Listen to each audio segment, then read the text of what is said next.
الله فلا مضل له ومن يضلل فلا هادي له ونشهد أن محمدا عبده ورسوله إن خير الحديث كتاب الله وخير الهدي هدي محمد صلى الله عليه وسلم وشر الأمور محدثاتها وكل محدثة بدعة وكل بدعة ضلالة وكل ضلالة في النار.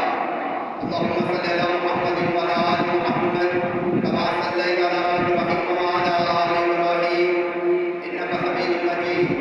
اللهم بارك على محمد وعلى آل محمد كما باركت على إبراهيم وعلى آل إبراهيم إنك حميد مجيد.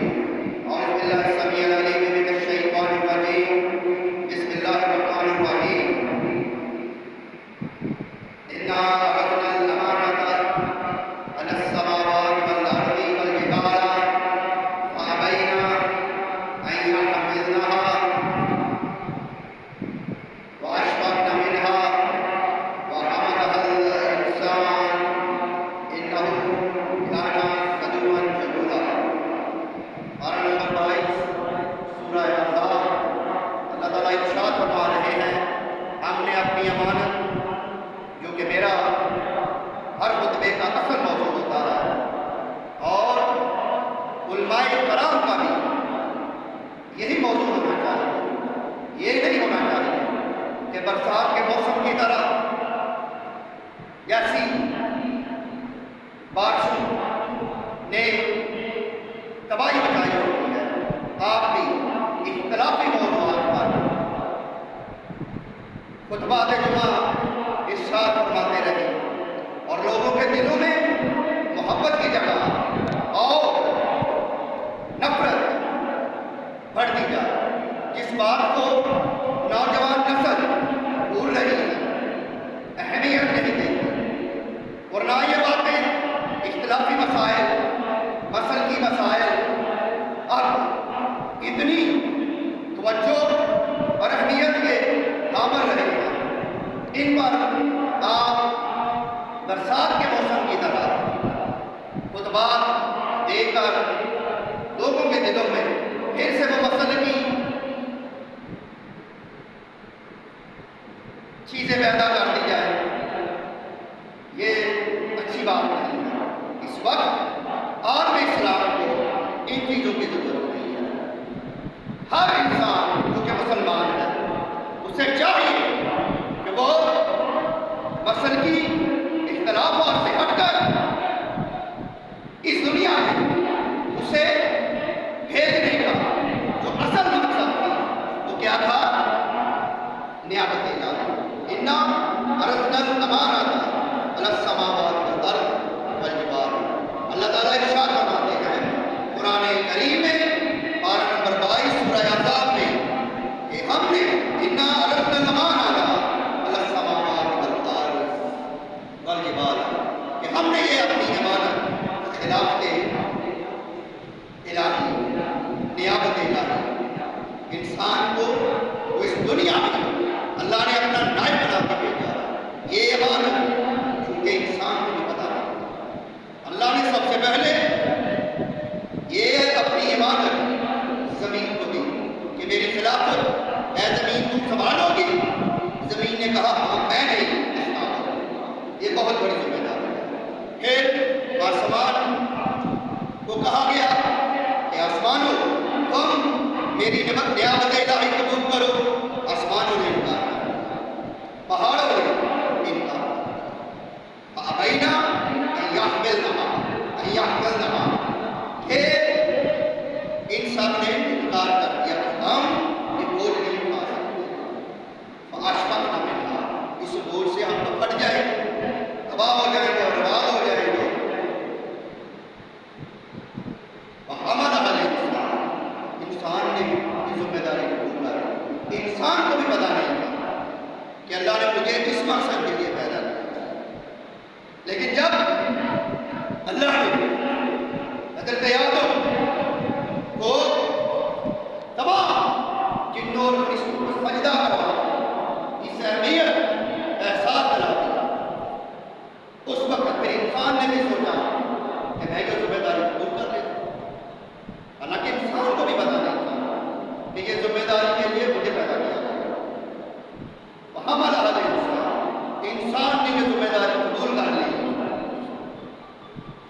کہا نا ظلمن جہولا، انسان نے اپنی جان پہ بہت بڑا ظلم کیا، اور انسان بہت بڑا جاہل ہے، جو ذمہ داری زمین قبول نہیں کر رہا، جو ذمہ داری آسمان قبول نہیں کر رہا، پہاڑ اتنے اتنے بڑے آسمان کی بلندیوں کو چھونے والے پہاڑ، وہ یہ ذمہ داری قبول نہیں کر رہا۔ انسان میں تو صرف آج 5 یا 6 فٹ کا، اس نے یہ ذمہ داری قبول کر کے اپنی جان پہ اتنا بڑا ظلم کیا۔ اللہ جانتے تھے آج اس روئے زمین پہ کافر اتنے سست اور کافر ہیں، یہودی، عیسائی، سکھ، ہندو اتنے سست اور کافر نہیں ہیں جتنے مسلمان ہیں، اور خاص طور پر پاکستان کے مسلمان۔ اس قدر سست اور کافر ہے، اللہ کو پتہ تھا کہ یہ سست ترین قوم، سست ترین میں پیدا کرتا ہے تو بشر اور مخلوقات، لیکن سستی اور کاہلی میں ہم پاکستانیوں کا کوئی جواب ہی نہیں۔ ابھی کل کی بات ہے، کسی بھی پارک میں آپ نے دیکھا ہوگا، میں نے خود جا کر وزٹ کیا ماسٹر سٹی میں، نماز عشاء کا وقت ہو رہا ہے، آس پاس موٹر سائیکلوں کی لائنوں پہ لگ رہی ہے، ہر طرف انسانوں کی گیما کرتی ہے، وہ سارے انسان نماز عشاء کے وقت ماسٹر سٹی کی اگر مسجد میں آ جاتے تو دل درنے کی جگہ نہ رہے، لیکن کسی کو پرواہ ہی نہیں، سب گھومنے پھرنے آئے، 14 اگست منانے آئے۔ اس کے متعلق جس 14 اگست کے متعلق نہ تم سے اللہ نے پوچھنا بھول گیا، نہ پاکستانی حکومت نے تم سے جواب دینا ہے کہ تم نے 14 اگست منایا کہ نہیں، لیکن اللہ نے تمہاری نماز کے بدلے پوچھا۔ تو ہر وہ انسان جو پل پال ہو رہی سڑکوں پر، جو مسلمان بھی تھا اور 14 اگست منا رہا تھا، رنگ برنگے کپڑے پہن کر اور سڑکوں پر شور مچا رہا تھا، لڑکے، لڑکیاں، عورتیں، مرد، سب کے سب یہ کام کر رہے ہیں، نماز کا کسی کو خیال نہیں۔ 14 اگست والے دن یادگار ہے پاکستان، مینار پاکستان میں انسانوں کے دل درنے کی جگہ نہیں ہوتا، نماز کوئی نہیں پڑھتا۔ اسی طرح آگے عید میلاد آ رہی ہے، نوجوان ساری رات گلیاں سجائیں گے، کوئی تہجد کی نماز نہیں پڑھے گا، کوئی فجر کی نماز نہیں پڑھے گا، اور سارا دن اب تو جو گلیاں سجائی ہوتی ہیں وہاں ڈیک لگے ہوتے ہیں، ڈھول ڈمکے بھی ہو رہے ہوتے ہیں، ڈانس کا ہونا شروع ہو چکا ہے۔ تو میں عید میلاد منانے والوں کو، ان علماء کو یہ لمحہ فکریہ یاد کرا رہا کہ جہاں جہاں تم عید منانے کی ترغیب دے رہے ہو، وہاں ان نوجوانوں کو یہ بھی ترغیب دے کہ اگر نماز نہیں پڑھو گے، سارا دن گلیوں کی نگرانی کرو گے، ساری رات گلی سے جاؤ گے اور تہجد کی نماز نہیں پڑھو گے، فجر کی نماز نہیں پڑھو گے، تو تمہارا یہ عید میلاد منانا تمہاری بربادی کا باعث بن جائے گا۔ انسان اپنے اصل مقصد کو بھول گیا، اسی لیے اللہ نے کہا انہو کان ظلوما جہولا، عام اس روئے زمین پر آ کر اس قدر سست اور کاہل، باہر کی قومیں یہود و نصارہ صبح شام پاک کرتے ہیں، صبح فجر کے وقت، شام کو مغرب کے وقت سیر و تفریح کے لیے مخصوص پارک بنائے گئے ہیں۔ ہمارے لیے فجر کی نماز اور مغرب کی نماز رکھی گئی، ہمیں پرواہ نہیں، ہم اپنے دنیاوی کاروبار میں اس قدر محسوس ہے کہ یقین جانیے نہ فجر کی پرواہ، نہ ظہر کی پرواہ، نہ عصر کی پرواہ، نہ مغرب کی، نہ عشاء کی۔ تہجد تو پھر ہم نے محسوس کر رکھا ہے تو وہی پڑھتے ہیں، تہجد تو ہمیں فرض ہی نہیں کرنا، ہم اگلے ہے کہ شان شام کا رونا روتے ہیں. صحابہ کرام اہل بیت کے فضائل بیان کرتے کرتے زندگیاں گزر گئی، لیکن ان کی زندگی کے مطابق ایک لمحہ بھی نہیں گزارا، ایک دن تو گزرا، ایک لمحہ بھی نہیں گزارا. اہل بیت نے فرض نماز کو کیا، کبھی نوافل اشراق چار اور تہجد کبھی نہیں چھوڑی. تم نے کبھی پڑھی نہیں؟ تو علی علی کرنے والوں، میرے علی نے کیا کبھی فجر چھوڑی؟ ظہر عصر مغرب عشاء کبھی چھوڑی؟ کبھی تہجد کبھی چھوڑی؟ تم نے کبھی پڑھی نہیں؟ تم کس طرح کا مسلمان؟ اپنے اپنے گریبان میں جواب دو. جن صحابہ کرام اور اہل بیت کی شان میں تقریریں کر کر کے تم تھکتے نہیں ہو، ان کے مطابق زندگی گزار کے دیکھو.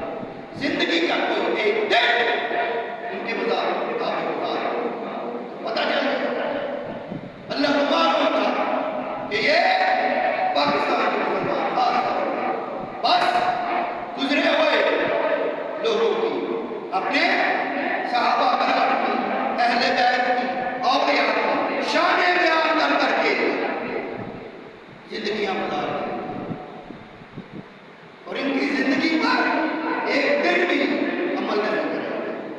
کیا فائدہ ایسی شانیں بیان کرنے کا؟ کیا فائدہ لمبی لمبی تقریریں کرنے کا؟ کیا فائدہ کہ سننے والے جب اٹھ کے جائیں تو جوڑیاں جھاڑ کے چلے جائیں، کوئی عمل ہی نہ کرے، کوئی عمل ہی نہ کرے. تو یہ طریقہ کار سراسر غلط ہے.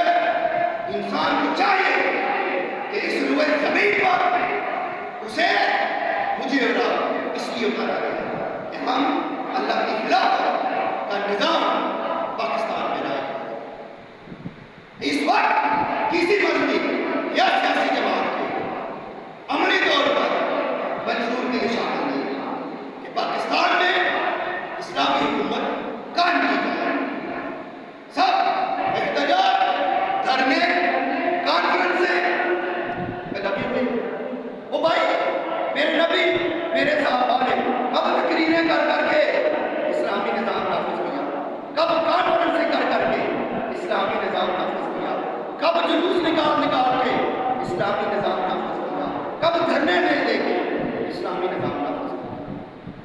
تو ہر مسل کی مذہبی جماعت اور ہر سیاسی جماعت سراسر غلط روش پہ چل رہی ہے. 78 سال ہو گئے تم نے یہ ملک بنایا، اور کمال کی بات بنانے والوں میں کوئی بھی 5 وقت کا نمازی نہیں تھا. سب کے سب مسلم لیگ کے قائد تھے، کوئی بھی 5 وقت کا نمازی نہیں تھا. بھائی جس طرح کی بنیادیں ملک میں بھی اسی طرح دعوت ہو رہا ہے. میں کسی کا نام لے کر کسی کی توہین نہیں کروں گا. جاؤ تاریخ مسلم لیگ کھنگار کے دے سارے کے سارے، میں سارے کے سارے قائدین ان کی زندگیاں کھنگار کے دے. کوئی بھی 5 وقت مسجد میں جاتا نماز نہیں ادا کرتا تھا، تو کیسے یہ اسلام کا کلا بن گیا؟ سب نام نہاد ہے، سب نام نہاد ہے، اور ہمیں نام نہاد سوچ اور فکر دی گئی ہے. اسی لیے 78 سال گزرنے کے بعد بھی چائنا دنیا کو جو ہے معیشت دے رہا ہے. ہمارا پڑوسی دشمن انڈیا معیشت میں دنیا کی 5ویں معیشت پر رہا ہے، اور ہم مہنگائی کا رونا رو رہے ہیں، بے روزگاری کا رونا رو رہے ہیں. ہمیں تو چاہیے تھا کہ ایشین ٹائگر بن جاتے، انڈیا کو، چائنا کو، افغانستان سب کو پیچھے پچھاڑ دیتے، اور ہم سے جدا ہو کر بیچارہ مشرقی پاکستان بنگلہ دیش ہم سے آگے نکل گیا.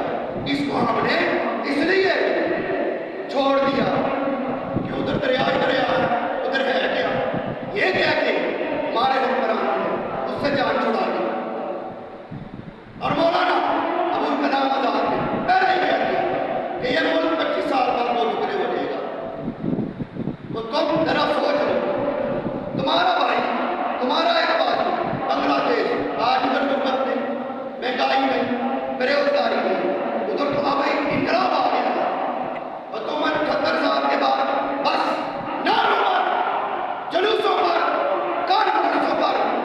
تقریروں پر اتفاق کر رہے لگے رہو، کچھ نہیں کر سکتے، اور 75 سال گزار دو تم کچھ نہیں کر سکتے کیونکہ تمہارا طریقہ کار غلط ہے۔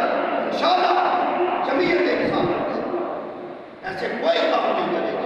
ہاں میں الحمدللہ جمعیت انسان تقبانی چیئرمین خطیب مدرس جامعہ محمدیہ عمر کلونی، میں آپ کو دعوت دیتا ہوں کہ آؤ مسلمانان پاکستان، آؤ اس ملک میں اسلامی نظام نافذ کرو، مسلک سے بالا ہوتا ہے صحابہ کرام کی طرح، اہل بیت کی طرح، کیونکہ جس وقت اس روئے زمین پر صحابہ کرام تھے، اہل بیت تھے، نہ وہ اہل حدیث کہلاتے تھے، نہ بریلوی کہلاتے تھے، نہ دیوبندی کہلاتے تھے، نہ شیعہ کہلاتے تھے، پوری دنیا میں انہوں نے حکومت کی۔